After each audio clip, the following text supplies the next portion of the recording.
Hello, and welcome to From Field to Foodscapes. I am Jennifer Morris, CEO of the Nature Conservancy. We are thrilled to co-host this program today with our colleagues from the Farmers Forum India. Thank you to Chair Ajay Jakar for your partnership in this important dialogue, and to the World Food Prize organization for supporting this event as part of your official agenda. We are seeing a groundswell of ambition around transforming global food systems. From the UN Food Systems Summit in New York City in September to the Biodiversity COP in Kunming, the message has been heard that in addressing the climate crisis, we must also address the intricate balance between food, nature, livelihoods, and people. Over the past century, we have built a food system designed primarily to feed the world, no matter the cost to our planet's natural capital. Now, given the urgent need to tackle the climate crisis and stem biodiversity loss, we need systems designed to not only feed the growing human population, but to restore the planet as well. I am optimistic there is a way to do both.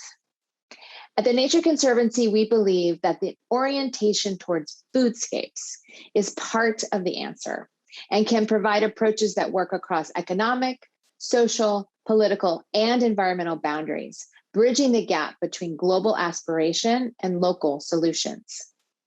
Foodscapes are essential building blocks of global food systems.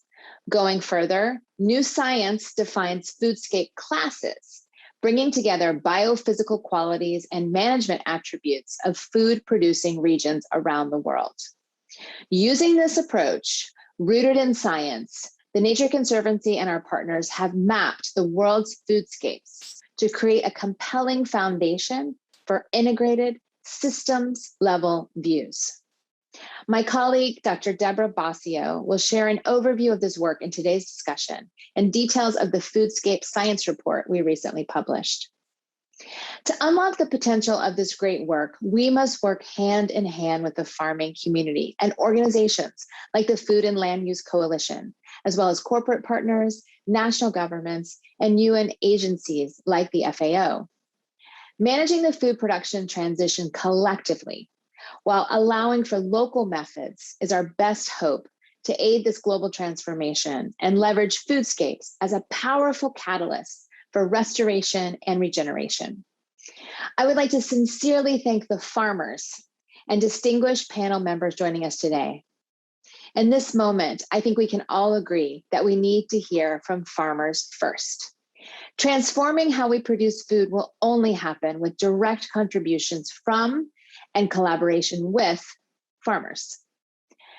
Farmers, ranchers, and fishers must be supported in the transition to a more nature-positive production system, and traditionally marginalized people must be intentionally included at every level. We must begin rewarding and incentivizing producers, especially those operating at smaller scales, in the right way to ultimately preserve and restore the surrounding ecosystem for a richer, healthier, and more productive environment. We look forward to working together to realize a future where our food systems work in partnership with nature, ensuring that both people and nature thrive. Please speak up and share your ideas, questions, comments, so that we can create a meaningful dialogue today. And thank you.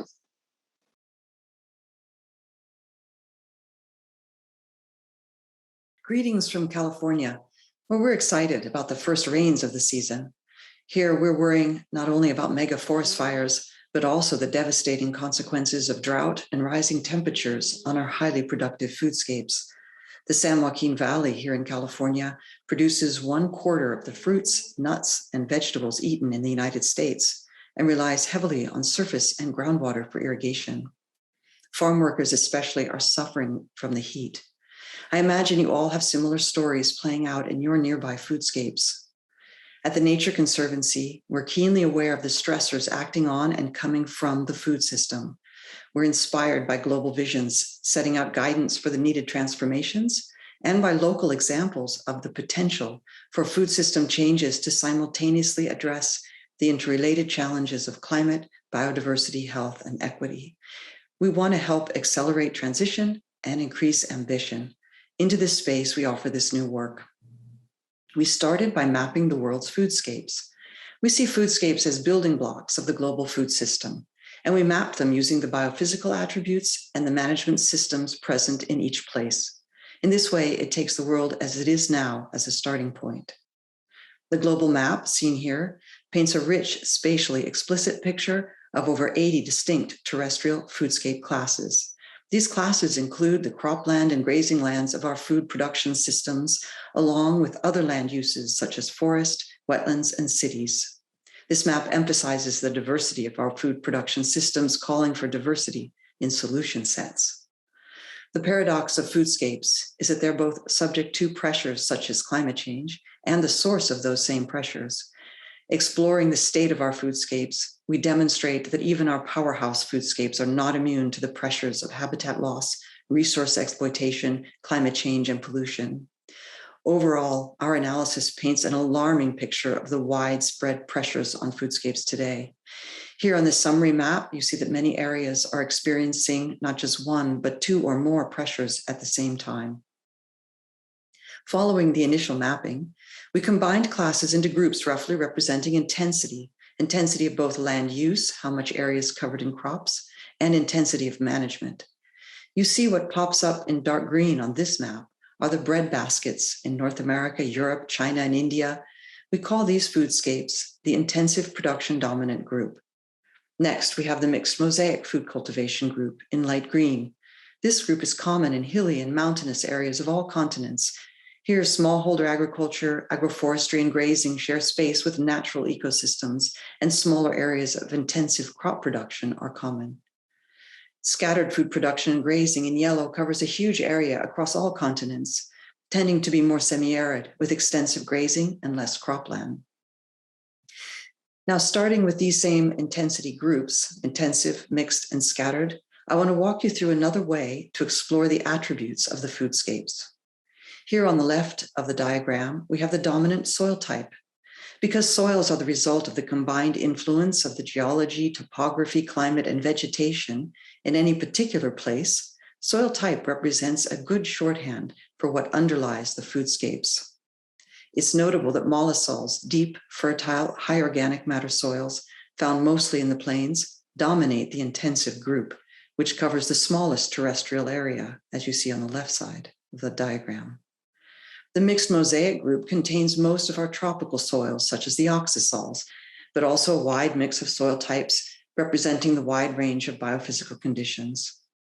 The scattered production and grazing group covers the largest area, is dominated by younger and less fertile soils, such as insectisols. We then take this view one step further, including the element of what comes from the foodscape, represented here as total crop output on the right-hand side. It's unfortunate that given data limitations, we couldn't include animal products at this time. It's dramatic to see that the intensive group, with a relatively small total area, produces 65% of the global crop output, including most of the cereals and oils, notably half of which are not fed directly to people, but ends up as animal feed, biofuels, or waste, and much also ends up in processed foods. These foodscapes are the bread baskets and include 82% of the world's irrigated lands. The mixed mosaic group produces a wide mix of crops and a lot of the perennials. Vegetables come from a limited number of mostly intensive foodscapes, including peri-urban areas. After mapping the world's existing foodscapes and examining the pressures they're facing, we explored the opportunities to address challenges in and from foodscapes with nature-based solutions. Nature-based solutions include agroecology and regenerative agriculture, protection and restoration of nature, and interventions leading to healthy and productive oceans. Note that our scenarios present maximum technical potentials and are intended to guide further exploration regionally and locally. The scenarios we explored for habitat and climate benefit include restoration, agroforestry, and soil health management.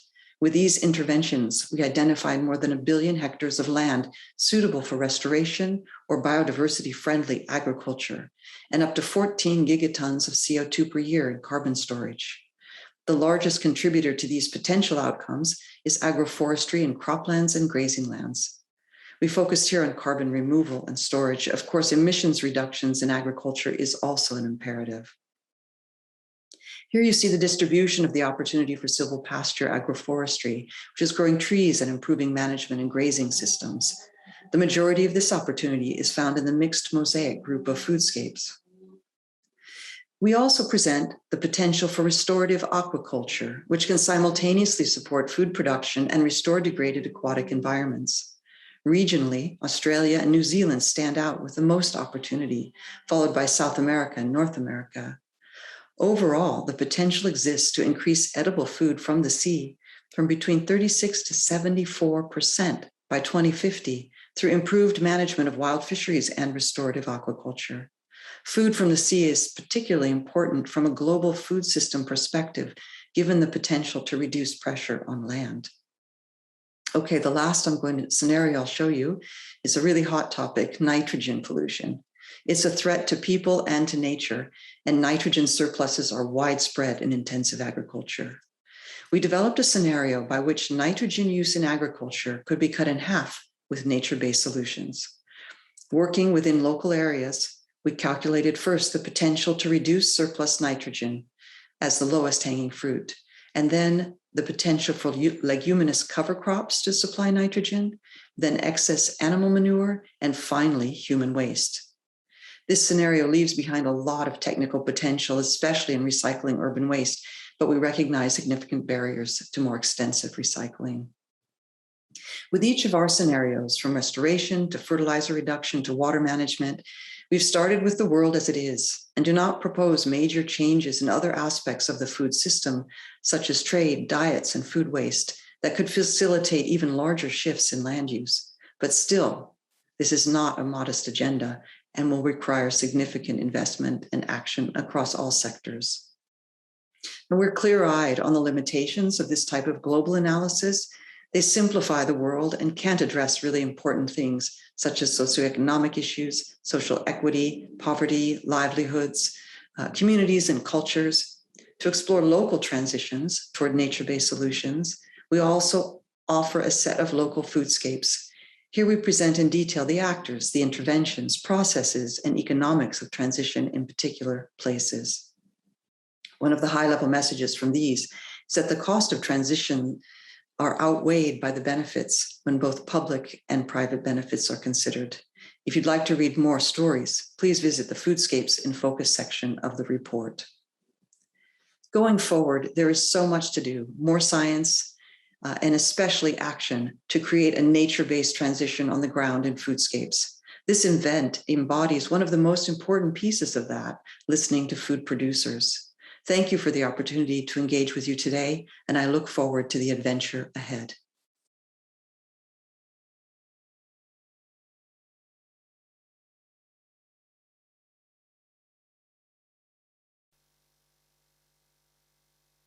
Catherine Hayhoe. I'm the Chief Scientist for the Nature Conservancy. I'm from Canada, and I live in West Texas, which is a deeply agricultural area where the economy is primarily based on cotton and cattle. I'm also a climate scientist, so I know that climate change is shifting rainfall patterns, changing temperatures, and altering the risk of many types of extreme events that affect crop yields and livestock productivity. I've looked at how climate change impacts everything from cattle production and dairy to specialty crops like wine, grapes, and fruit. But I also know that it's not just about impacts. Farming practices can be both resilient to the impacts of a changing climate and a huge part of the climate solution by putting carbon back in the soil through practices ranging from cover crops and agroforestry to managed grazing. That's why I'm so delighted to be part of this panel with farmers from around the world, from Kenya, Argentina, Mexico, and the United States, talking about not only how they feed the world, but how they are a central part of restoring the planet. So I'm going to ask each participant to introduce themselves as they answer our first question, which is this. Tell us why you decided to adopt these conservation and regenerative agricultural practices. What motivated you to do so? What changes have you made and what benefits have you seen as a result? David, over to you. Hello, my name is David from Kenya in Africa. I'm the chairman of Laikipia County Natural Resources Network. Laikipia County Natural Resources Network, or LICON as we call it. It's a landscape forum that involves farmers, tourism, and water sector, and business people in management of the natural resources of our landscape, which lies primarily between the Aberdares Mountain and Mount Kenya, right on the equator. It's actually more or less in the middle of the country of Kenya. And one of the reasons that made me start getting seriously interested in regenerative and conservation activities was my first experience almost 30 years ago. I rented a small fish farm and I wanted to grow trout next to Mount Kenya Safari Club, which was a snow-clad mountain by then. And then I didn't know that whoever was leasing me the land had already started experiencing climate changes. So halfway into my first crop of trout, the rivers died right on the periphery of the mountain, on the forest edge. Just one night, my security watchman called me and told me there's no water in the river. I could not believe it. Later on, I realized that whoever had leased me the land had gone into water recycling using tanks and pumping system to sustain in fish where he went next. I moved on and I bought a small farm and I decided to do a different kind of fish, the catfish, in a primarily dry land, now knowing that this is not going to be a big problem. So I did some water ponds in a place called Rumuruti and put my first stock of the fish. And one night, my wife calls me and tells me, do you know what? There's a party in the farm. Elephants and zebras were right in my fish ponds trying to get water for water. And, you know, I couldn't get mad because I knew I was in their territory and there was no water in the river and the dams had dried. That started me thinking about how do we start changing. Unfortunately, over the last 30 years, a lot of changes have gone with climate change and the global warming. Most of the patches of tree cover has been cut down for charcoal farming, charcoal burning and all that. Overgrazing has taken its real effect. Seasons have changed so much that even our pastoralists, where I come from, we do pastoralism. So we have people keep cattle and we have farmers who do wheat and maize mainly. But the problem is also that most of that land is smallholder pockets, 10, 5 acres and all that kind of thing. So that subdivision has created a lot of tension in our country. If someone was looking in Kenya in the last few weeks, there was violence, ranches being encroached upon, people being shot at as pastoralists try to gain entrance into a farm where there's grass or available fodder.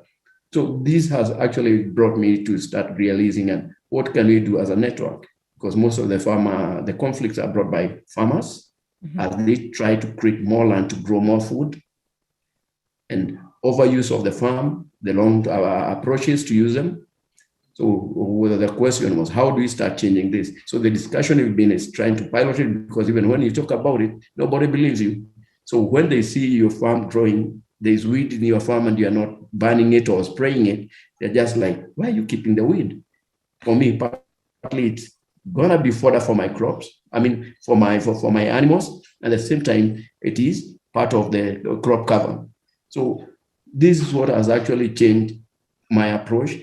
I do no longer have to go and plant a tree because I know if I enclose an area, some tree is going to come out there and that's a natural tree and it's going to grow faster than current trees that you have to bring different species. So that's one of the reasons we've been doing this. And we've been trying to talk to people, trying to talk to farmer groups who are our members. And then the biggest problem, everybody has moved into the forest, trying to create more space using a pellets program that the Kenya Forest Services has been trying to do in the country, where people go and cultivate, grow food, and plant trees. So everybody has moved there. And you know what has happened is when the crop grows in the first season, the soil is very rich. The next season, they take fertilizers into the forest. That has made a very serious problem in the forest. Water abstraction for irrigation has also become a very major problem. So the people downstream do not get water. And this is one of the conflicts that we have consistently enjoyed between wildlife and the pastoralism.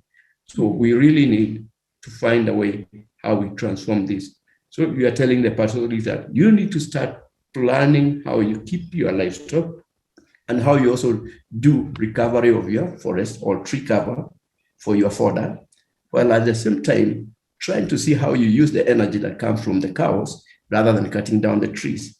So these some of the approaches and the discussions we are having in Laikipia, in Kenya, because this is an African problem. And I'm happy to see we have friends from India who have a bigger population than us. We can borrow from them. We have friends in India who are doing flood water storage underground. Mm-hmm. And we like to experience this because we believe that there's no rain that has gone out of the stratosphere.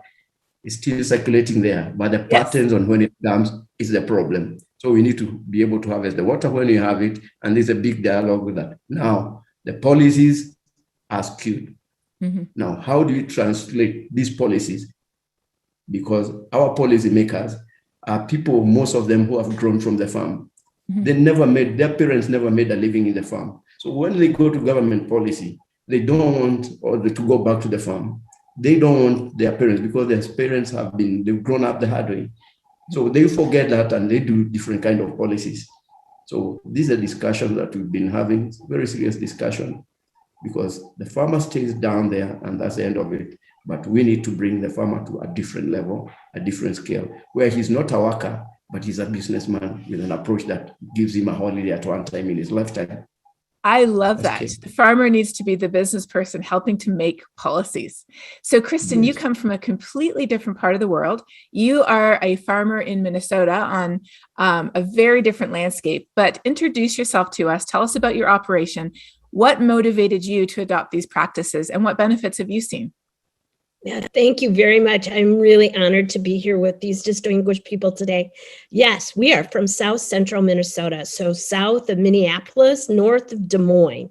And the soil here is very different than other places in the world, which is one of the magical and wonderful things that we get to do every day. My husband and I are partners at Highland Family Farms. We raise corn, soybeans, small grains, and hogs. And so we have what we call a full circle farm in that we utilize the manure from the hog operation on the landscape. We're very careful on how we test and make sure we know exactly what nutrients are. We study intensely the different practices that allow us to use those nutrients there too. So our decision has been over a career of about 30 or 35 years where we've been lucky to see practices around the globe as well as in the United States from a network of farmers that we work with and say, okay, so our goal is to be more productive. How do we be more productive and still have respect and maintain the environment and the culture in which we live? All those things are important to us, the economics, the environment, and the community. So when I look at an opportunity like Foodscapes that TNC is talking about, it's really exciting to see that we can work in those landscapes. The benefits we've seen, so we have lots of things happening out here, different varieties and different places of tillage. We're looking constantly at tillage practices and what practice best fits the operation on that piece of ground that we're going to grow something on. So right now you'd see anything from no-till, minimum till, strip till out here. Our program is fluid. We don't think that we're just going to stop once we start one practice. We want to eliminate risk, and risk to us is from environmental things and weather, whether it's erosion or the wind. Building that soil tilth through all these practices is a huge benefit to us. So we've seen a lot of great increase in bushels or yield, which is one of our measurements here. We've seen a great increase in soil tilth, organic matter, all those kind of things. When we first started talking about using cover crops, my husband was the denier. He wanted to do it to prove that it didn't work. Guess what? It did. So we now are trying different things species-wise, whether it's hybrid rye, where we're able to take the rye off and sell the rye as a product, but still get the benefit of the product, or it's a multi-species cover crop. All those things are part of what we do out here as we look for proof of concepts and constant improvement. Those are the things that are very important to us. The tricky part is that getting sound data to prove takes time because we're big into rotational. So in 10 years, we've only got 5 years of data on a particular crop, or 3 years. So that's one of the things that has taken some time to realize is how we show the value in good numbers. I love that. Kristen for the win there. So Maria, you operate again in a completely different part of the world. You and your family are farmers in Argentina. Tell us what made you adopt these types of practices and what benefits you've seen. Oh, well, hi, thanks, Catherine, and thanks to the Nature Conservancy for the opportunity to listen to farmers. I am Maria Giraudo. Perhaps you know me as Pilu Giraudo. I am an agronomist engineer, farmer and advisor, and I have been involved in sustainable agriculture and regenerative practices for the last 30 years, more or less. This began with the revolution in my country and in the South American region, when farmers were very concerned about the advance of soil erosion caused by water and wind, and found in no-till farming, that is eliminating tillage, and they found with this tool the beginning of a system with practices inspired by nature. And my father was one of these farmers in this group, and so that's why I was involved. I had been involved from the very beginning, and they were very generous with all of us. At that time we were young, and the result was to stop a paradigm of deterioration and to start a paradigm of regenerative, a paradigm of regeneration, a paradigm of care, with nature positive, with a holistic outlook and continuous improvement. And today, after more than 30 years, we can share some achievements like that soil erosion was stopped by 90%. We are more efficient in using the water. For example, we reduce more than 70% the direct evaporation of water from soils. We are better with the capture of water from rains, and also we have better storage. We improve all the soil conditions, physical, chemical, and biological. Of course, our carbon sequestration is a great benefit. And a very, very good point is that we reduce the use of fossil fuel and more than 60%. Can you imagine? That is a direct relation reducing gases emissions. And this is, I'm going to repeat, it is a holistic outlook, it is a holistic point of view. We don't have recipes, we work with nature. That's why we are researching, improving. Innovation is crucial for us, and science is crucial for us in order to improve all the time in this way. This is more or less the summary for the beginning of this conversation. I love that. Thank you so much, Maria. And last but not least, Alejandro, you come to us from Mexico. What motivated you to begin these conservation practices, and what benefits have you seen?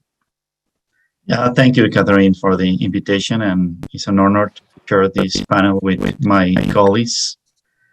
I'm actually from Chihuahua, Mexico. I'm a rancher there in the Chihuahuan Desert. We get an average of 10 inches of precipitation per year. On the last years, we only got like 7 or 8 inches.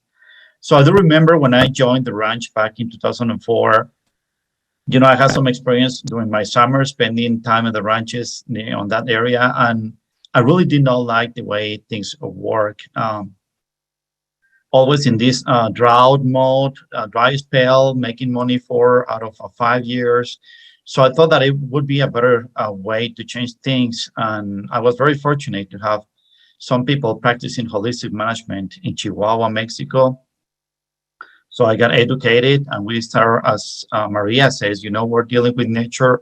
But what we're doing is we're just not really creating anything new.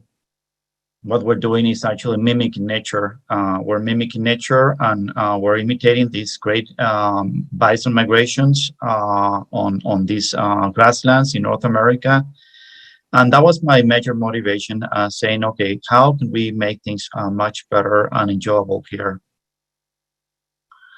We have seen really great benefits here at the ranch. Talking, for example, when we start doing this regen ranching, we counted probably just like 5 species of perennial grasses. Now we have more than 50 species of perennial grasses.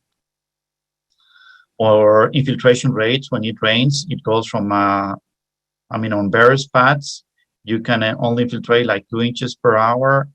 Now we're able to infiltrate even up to 18 inches per hour on some places. We have measured the temperature as well. For example, if the outside temperature could be like a month ago, could be on the 90s on bare ground in the afternoon, it could reach actually 150 Fahrenheit degrees. But in our grasses, it's only like 75 Fahrenheit degrees.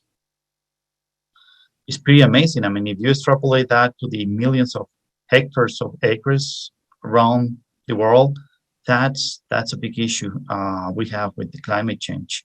So we have seen really very drastic changes. Obviously, there are social benefits and family benefits. We're talking about exciting things instead of just complaining about, it doesn't rain and so on. I love that. So this has been so fascinating hearing all of your different stories. And I want to ask all of you a very short question. So if you could tell me in 1 minute, this is the fun question, what has been the reaction of your peer farmers in your region? Kristen, what have you heard from your neighbors? Well, our neighbors think we're crazy. And I think that part of that is because, I spend time as a trustee at the Nature Conservancy. I write for the Environmental Defense Fund. I look for opportunities, as does my husband, to partner with groups that are not traditional. So our neighbors drive by here and they see that we've got all these different things happening. So the one group says, okay, what are you doing? And what are the benefits? But keep in mind, there's this other group that we are neighbors, but we're also competitors because we may get a different contract or our yield is higher or theirs is. So it's an interesting cultural thing. And people are polite, but adaptation until they see the value is tough. So, it's no secret. They all think we're kind of nuts. Well, I think that's a common theme because Alejandro, what were you saying to me about what your neighbors say to you? Well, Catherine, we have 2 kinds of neighbors. The ones that think that we're crazy and the ones that not we're crazy. Reality is that some of my neighbors have not really made any change, but some others have made changes. And I do believe that even though we may think that, okay, it's great for my neighbor not to do great things because I'm getting his soil and so on, for erosion. But I think at the end of the day, we all need to work as a community and we have to help our neighbors because we have to see this as greater than just our ranch or farm. I love that so much. That's so perfect. Maria, what do you experience with your neighbors? Well, can you imagine this change, this revolution 30 years ago? Everyone was thinking that all these farmers were crazy. They were waiting for their failure, and it was incredible because this began by farmers, and now this is perhaps the best part of the story because they are the real actors of this problem. And so today in my country, the adoption of no-till farming is more than 90%. That is absolutely incredible. All right, David, you get the last answer. What do your neighbors say? You're muted there. Oops. Still muted. No, so yeah. there. Yeah. Okay. What do your neighbors say when they see what you're doing? Well, they thought I was crazy, that I couldn't put a tractor with an ordinary djembe or what you call the tiller. Mm-hmm. And I brought a reaper, mm-hmm. and I cut trenches on my farm, and they couldn't believe it. Then I planted, and there was very minimal rain, and my crop grew. Theirs did not. I did a lot of mulching then, I remember. And they were just like, how could you do this? Then I started composting. The biggest problem was the yield was different. By the time my farm started recovering, without using any fertilizer organically, they just told me, no, you're doing the wrong thing because they can harvest more. But today I don't need the fertilizer. So my production cost has gone down in a big way, and my crops are healthy, and we have less insects and other pests that are all coming to my farm. But all the same is the regeneration process of the soil is very important because that's the route to recovery. And my neighbors are seeing a difference. When there is no rain, I still have some crop in my land. I don't buy vegetables. My cow has it sufficient hay. Sorry for your name. I was just cutting my hair yesterday. And my cows are still having hay, and nobody has hay in the entire neighborhood. So they're already adopting and saying, this is the way to go. And this is a big story, but it takes a long time for people to start converting it because the education concept has always been more fertilizers, more pesticide, all that. But now trying to change the tune is a problem. But the big question is, when you go to a forest, you don't take fertilizer for your first 3 or 4 crops. So what happened then? That's my biggest selling point. You found nature doing its own work. So can we do the same thing in our farms? And then you don't have to talk about costs and production issues. So the question is, how did you know it? Curiosity and just understanding my limitations. I realized that the climate change, so there won't be water. So I need to harvest water. Mm-hmm. I realized there's climate change. These are excessive temperatures. I have to mulch my plants. Mm-hmm. So people are taking it up, but gradually it's happening. The World Bank supported that with the Kenya Climate Smart Agriculture Productivity, which created a lot of awareness on the whole concept of climate smart agriculture. Mm-hmm. So it's changing, but it's going to take time because the policy are not in the same direction, but we are doing it. I love that. So the last question that I had was, what keeps you up at night? And I want to answer that question first, and then I want to ask each of you for just one sentence as we finish this panel. One sentence. What keeps you up at night? So I am a climate scientist, and I look at what's happening to this world. And often what keeps me up at night is just seeing how things are changing faster and to a greater extent than we thought. What helps me sleep at night? Hearing your stories. That's what helps me sleep at night, knowing that there are so many people who are implementing so many solutions around the world that help people today and help with climate change tomorrow. So thank you for sharing your story. You've helped me sleep at night. But as we move to the next panel, and please everyone stay tuned because there's another amazing panel coming up. Let me just ask you in one sentence, what keeps you up at night, starting with Maria? we have part of the solution, and we need to work all the scales all together, and we need to be together, farmers, policymakers, and researchers, always listening to civil society, of course, but we must work together. I love that. Working together is so important. Alejandro, what would you say? We want to bring hope where there's no hope, because we know we have done it and it can be done. Yes, working together with hope. That's so good. Well, with that, I think I'm going to end the panel, because how can we say anything better? We need to work together with hope, because action is what brings us hope. All of you are acting. All of you give us hope. Thank you for sharing your time and your expertise with us. And everyone, please stay tuned for the next panel. Thank you.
Hello, everyone. I'm Ajay Jakar, working with the Farmers Organization in India. Great to be here in this partnership with TNC on this day of the official launch of the TNC's flagship science report, Foodscapes, Planning the Food Systems Transformation. The passion of the farmers we've just seen is infectious, and the commitment to collaborate on the concept of One Health, where health of the people and the planet are interconnected. I also want to thank the farmers for making all here witness that having farmers at the table is the way forward to ensuring we get where we want to reach. Farmers clearly articulated they are willing to learn, but they're also telling us, trust us as being stewards of knowledgeable practices and to be consulted on a Foodscapes intervention that are most suitable to their operations. They are rational, responding to market-driven incentives and government programs. I think so that should be a message for this panel. And I also want to add from my experience that often farmers are blamed, but the practices they are blamed for were taught by researchers. But that knowledge was given, and we need to work together to transform that. Nothing about us without us. With that, we get to our next enlightened panel, taking a deeper look at these insights to consider ways we can take solutions, scale solutions that matter for farmers, the food systems, and the planet. Welcome to all the panelists. Let me begin with the Chief Economist at FAO, Maximo Terrero. Sir, how do we ensure that we manage trade-offs and avoid unintended consequences related to a transition to regenerative food systems? What is needed from the stakeholders to support scaling such solutions? Thank you very much, Jay, and it's a pleasure to be here. I think understanding the existence of trade-offs is the first issue that I think is extremely important. And working with farmers is central on this. Why? Because as you correctly said at the beginning, normally we try to implement solutions, and in this case, regenerative solutions. We're trying to recover the ecosystem and the nature over which we are trying to do crop intensification, for example, to produce more to reduce hunger. But we not necessarily are responding to the real needs of the problem and the challenge we're facing in the field. And we sometimes make farmers make decisions which not necessarily the correct. Farmers normally will, especially smallholders, have a huge budget constraint. So any wrongdoing in terms of what we tell them to do could create a consequence. So my first thing will be to understand that to achieve a goal, you will create trade-offs, and trade-offs could be on soil, water, energy, land. It could be on biodiversity, more emissions, greenhouse gas emissions, and even land and income inequality. Understanding those and measuring those will allow us to choose what is the correct pathway over which we need to move.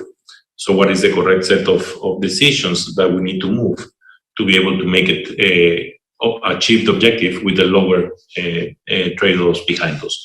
So that would be, for me, the first recommendation. The second recommendation is to understand the science and the science behind of what is needed to minimize those trade-offs once we know what they are.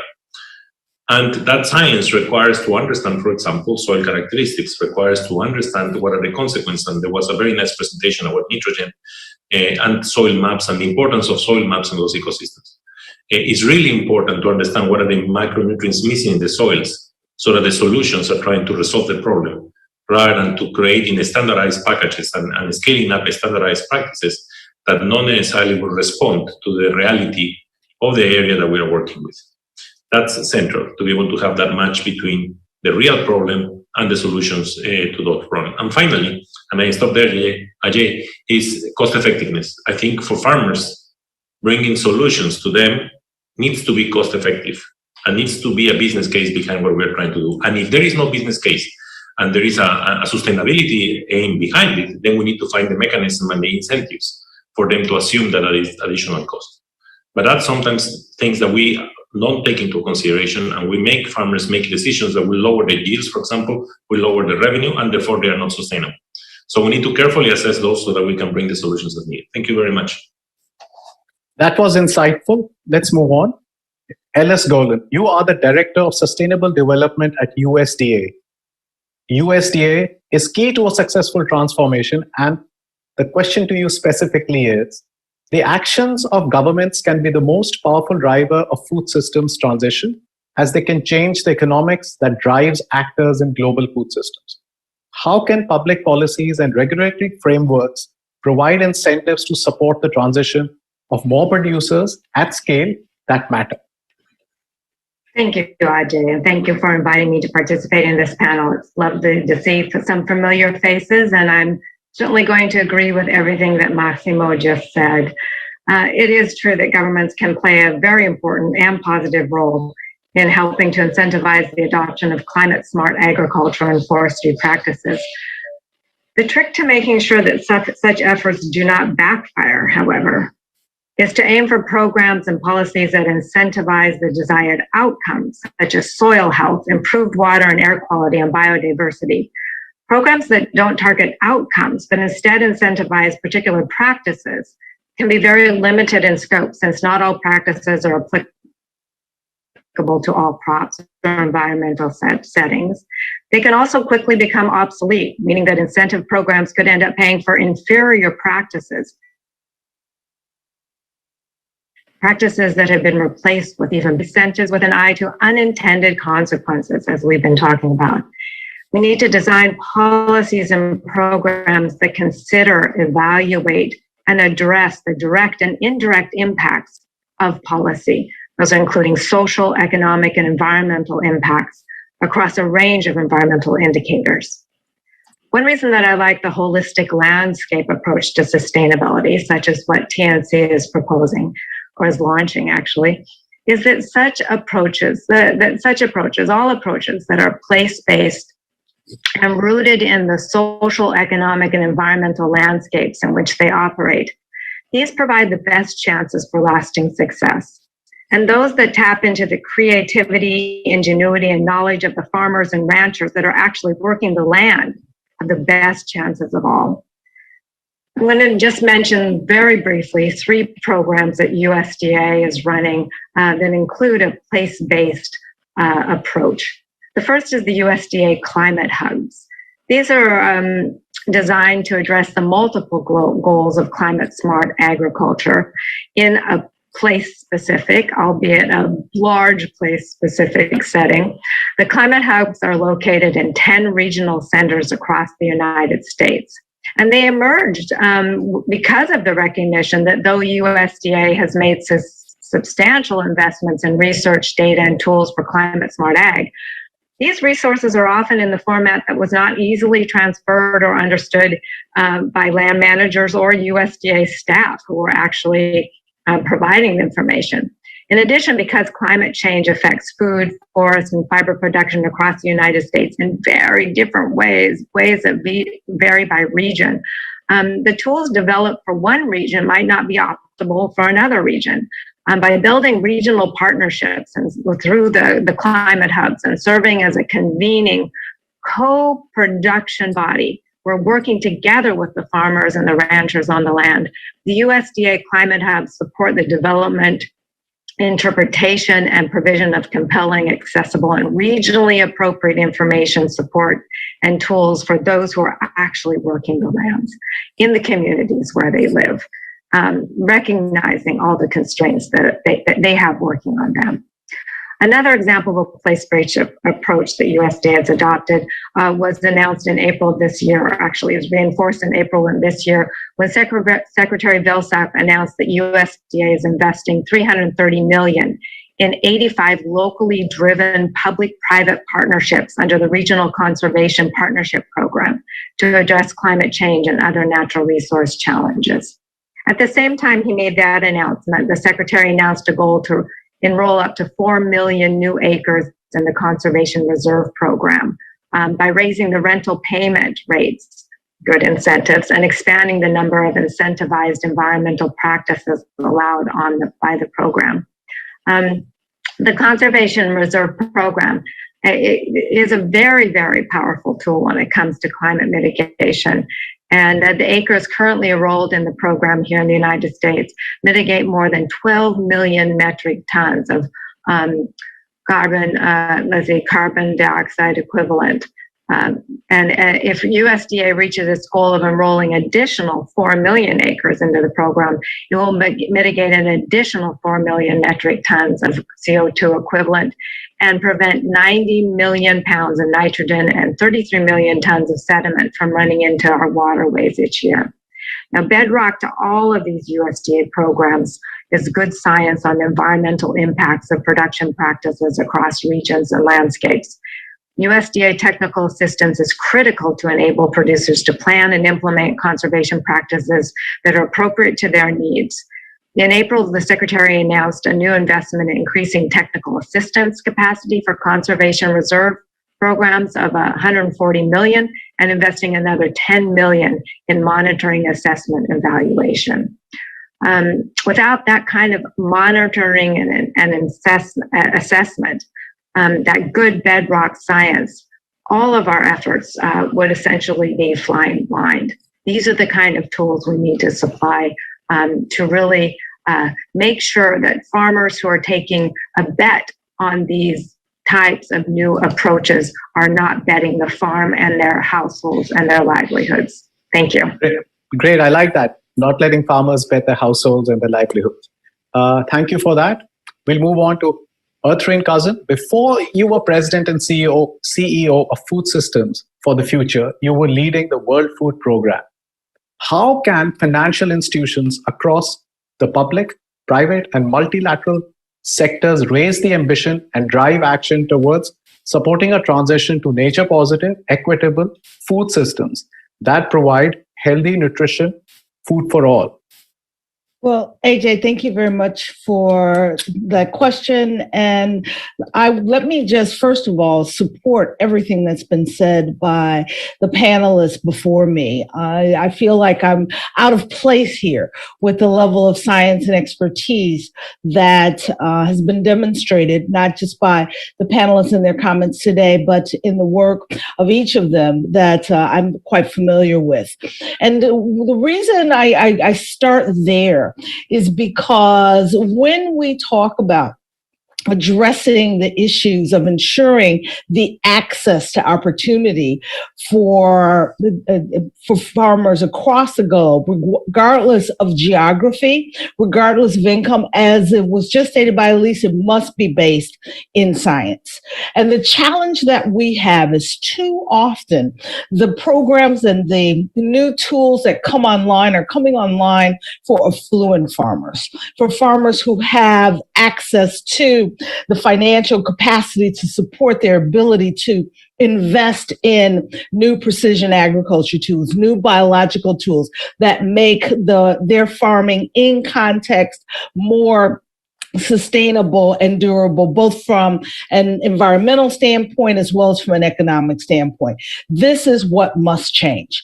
We must ensure that regardless of geography, regardless of income, that all farmers have access to the tools that are necessary, not just for new programs, but to scale those activities we know that work, that provide an opportunities for farmers to change and support agricultural practice that are environmentally sustainable and economically sustainable. We don't do it as a global community. We come in with programs. When program dollars run out, we do not have that business case that Maximo was talking about that should support the investments that we are making that will ensure that it is beyond a program. It is sustainable and durable because it is the business of the farmers, and they have received the access to the tools and the finance that is necessary for them to adopt those business practices and to use those tools in a way that will make a difference for their economic health and for the health of the environment and their communities. That's the missing link in all of this, is that we are not identifying what are the subsidies on the public side to ensure that there's access to those tools, as well as the private sector investment that is necessary to support the expansion of those tools into all of the farmer groups that we've just described. Thank you, Otrin. As good as ever. I will take that forward to Ben Farger, Managing Director for Sustainability, Cargill Ag Supply Chain in North America. Ben, you would know the best. You're the best to articulate on the private sector. The private sector can bring the scaling mechanisms towards a nature positive solution. How can companies raise the ambition and actions towards supporting the transition to regenerative food systems? Ben, the floor is yours. Well, thank you, AJ. Hello, everybody. Appreciate my fellow panel members and the audience engagement today.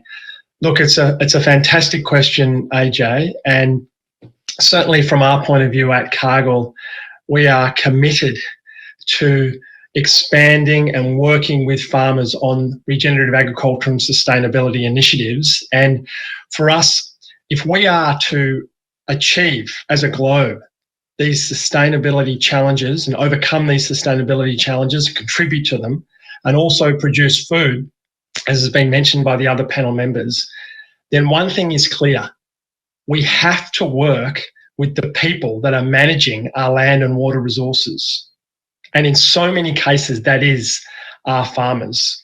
And so we are seeking to stand alongside our farmer customers and really support them in the good work they do as they inherently think about a long-term sustainable agricultural landscape, as they inherently thinking about passing their greatest asset, the soil and land, water resources, onto future generations. And as you say in your question, how do we do more of that, and how do we scale that going forward? And for us, there's a couple of things in the programs that we run, many programs that we run around the world, that we've learnt about how to facilitate more scale and engagement with our farmers. And a couple of those things, AJ, would be, firstly, we really do want to talk to our farmers about the practical economics on their farm. Be transparent about that in terms of new practices when we're looking at tillage arrangements or cover crop arrangements or new fertiliser practices and nutrient management. What are the potential costs of those measures? What are the potential revenue impacts of those measures in a very practical, economic and science-based way? Because that's what resonates with our growers. So that's a very important factor that we find in communicating with our growers. The second thing that we've learned is that we have to stand by our farmers and really meet them where they are. As another panel member just mentioned, we've got a situation where we've obviously got different soil types, different arrangements across our landscapes, different commodity mixes, different rotations, and indeed different aspirations and farming methods within the farming community. So we cannot have a one-size-fits-all approach. We are not seeking to put our growers in a box and say this is a Cargill program. It's about a multitude of different programs and support mechanisms to work alongside our grower customers and be transparent about what we can do in a particular area, a particular production system. That flexibility is very important. Thirdly, the ease of access into these programs is very important. I talked about the practicality of the economics, but the ease of access into the program, the way we use digital tools, the data that our growers have, the data that publicly is available, publicly information, and also with new climate models, including soil and carbon models that are being developed. It's very important. It can be complex. And so to make it as simple as possible, as practical as possible, and for growers to be able to access these programs, not with a huge amount of administrative burden, but onus of responsibility on a company like Cargill and others to make it easy to engage in these types of programs. That's very important. And the last thing, and probably the most important, AJ, is the trust and transparency in the system. Our growers want to know from companies like Cargill and others, our farmers want to know how the systems work, how the programs work, the length of the contracts, pricing arrangements, how the supply chain works through to our food and CPG customers.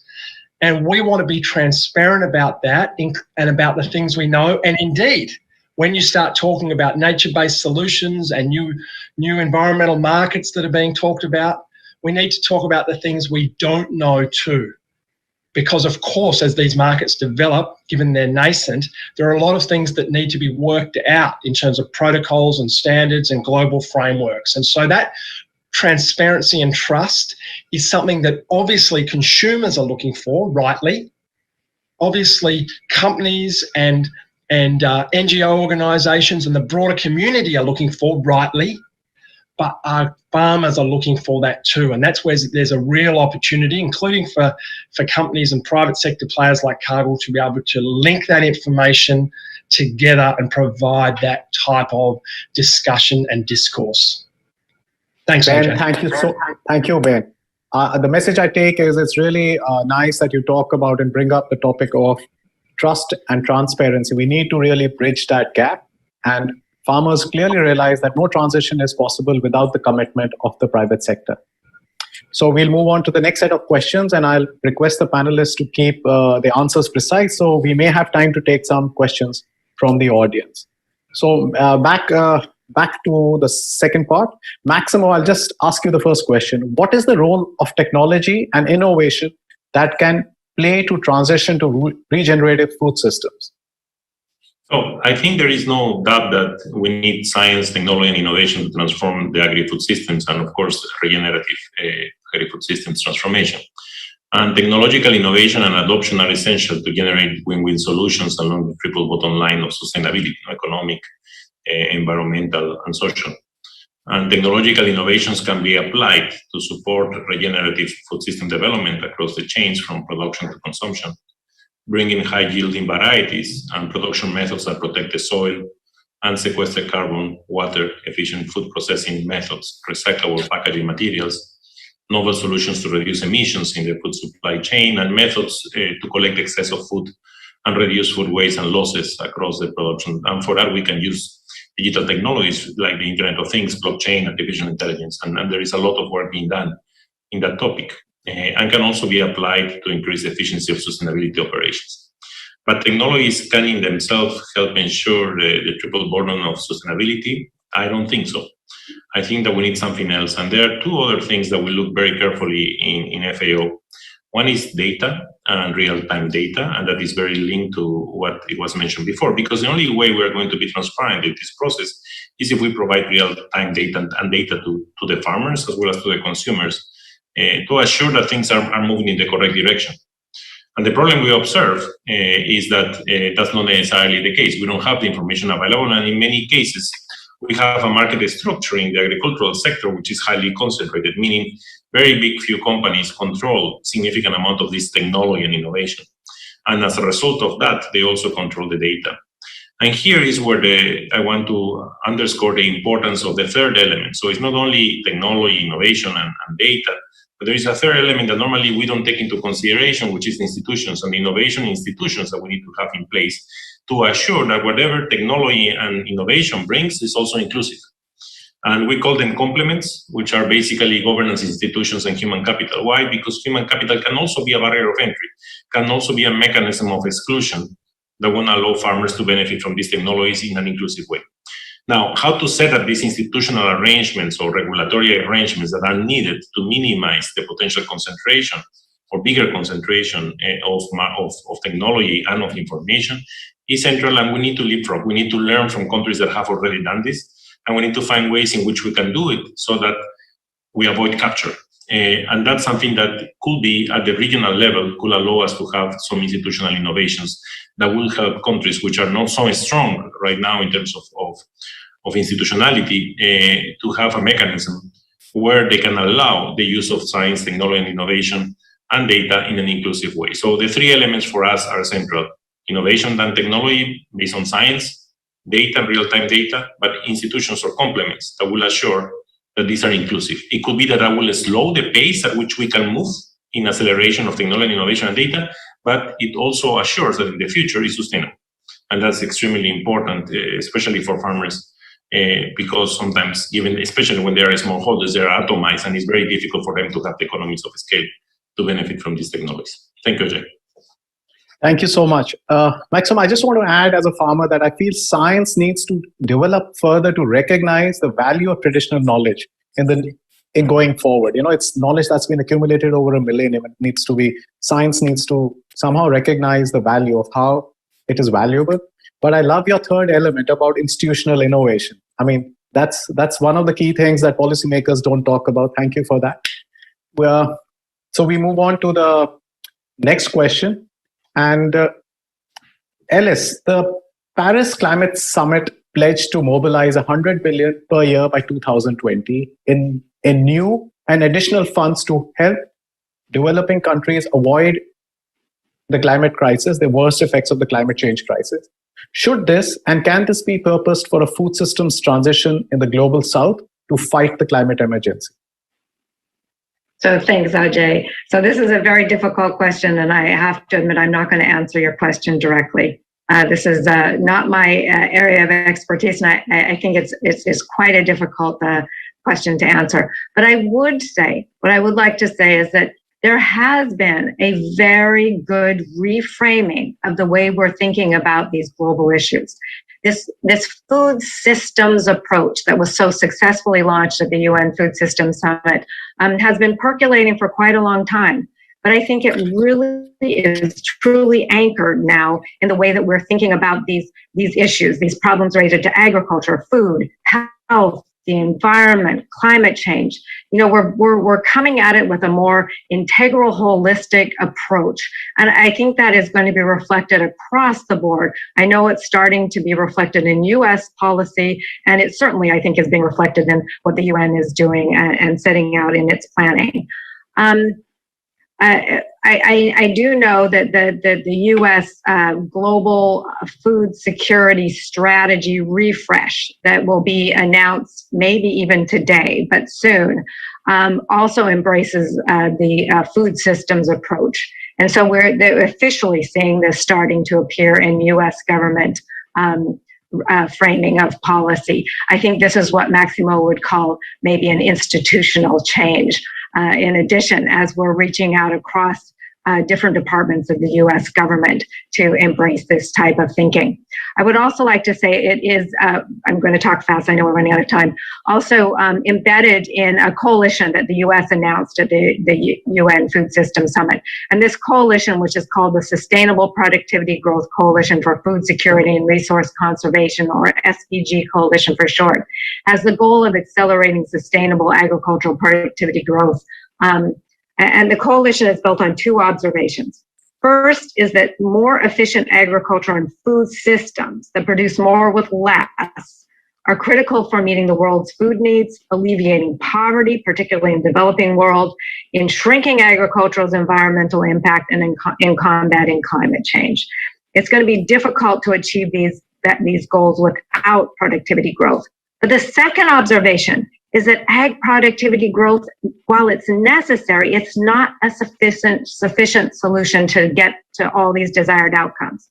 Productivity growth on its own, for example, does not necessarily result in increased production of more nutritious foods, nor does it necessarily result in decreased negative environmental externalities from agricultural production. The objective of this productivity growth coalition is to break down silos, to work across different groups to make sure that productivity growth is actually delivering across all of these different objectives. We have now over 60 members of this coalition. We'll be having our first meeting in November. We invite everyone to join us in helping to make this a reality. Thank you, Ajay. Thanks.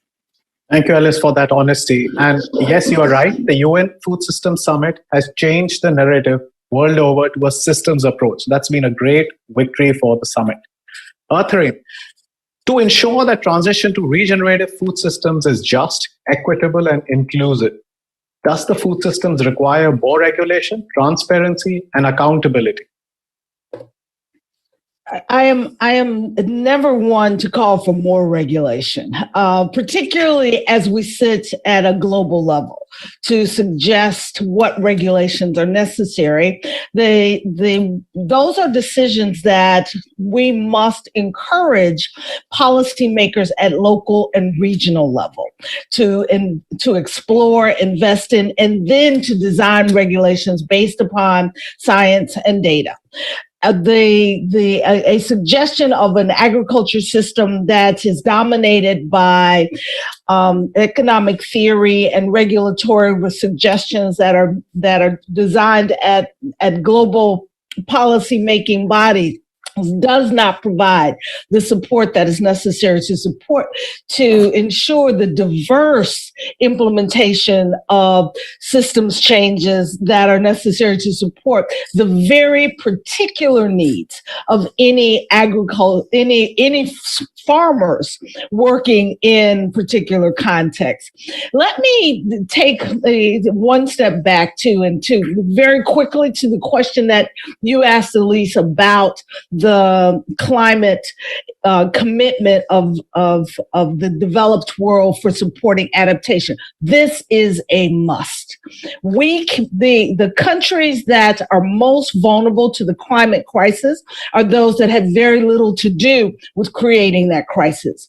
But we must provide the financial resources from the donor countries to ensure the ability of countries, farmers, and communities to support the changes that are necessary as we talk about a food systems transition, to make that transition real for those who are in the developing world. Thank you so much. Thank you for those strong words. And even though if you don't agree on more regulation, I'm sure you will agree on better governance by policymakers. Without a doubt. Yes. So we come to Ben. The last question to you. How are corporates shifting the business models and bringing more transparency into the supply chains? And what are the challenges they are facing doing that? And especially from policymakers. Yeah, thanks, Ajay. Appreciate that. Look, people would be aware, you're absolutely right, that more than ever, our customers and consumers are requiring more transparency through their supply chains. And many companies, and certainly at Cargill, are increasing the partnership the visibility, the engagement across our supply chains, including the use of data and digital tools to be able to give that transparency through the supply chain as people are seeking to understand where their food comes from. We are also, as I mentioned before in my last questions, with the programs we put on the ground and the engagement and that linkage between what's happening at the farm level and what is happening at the consumer level or through the food chain, talking about how programs work, where they work, the practices that our farm customers are undertaking, where they're undertaking it, why they're undertaking it, and using data and digital tools to be able to explain that through the supply chain to give that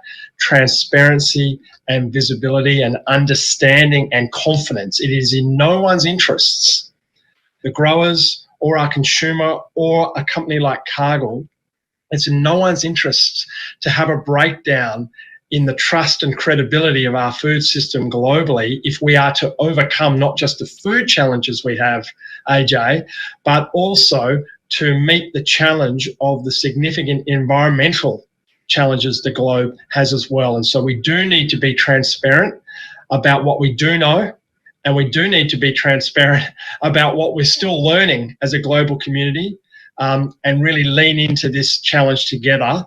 And if we can do that in a transparent way and in partnerships by people understanding and realizing that within our certain parts of the value chain and the supply chain, we all make a contribution, but no one can do it alone. We need those partnerships, and that does include, as you mentioned, the regulators and our governments as well.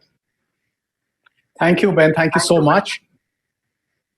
I think so we are running out of time, and the panelists have given very clear answers. I mean, really complementing exactly how farmers articulated their points of view.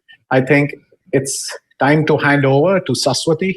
Saswati, I'm handing over the session. Are you?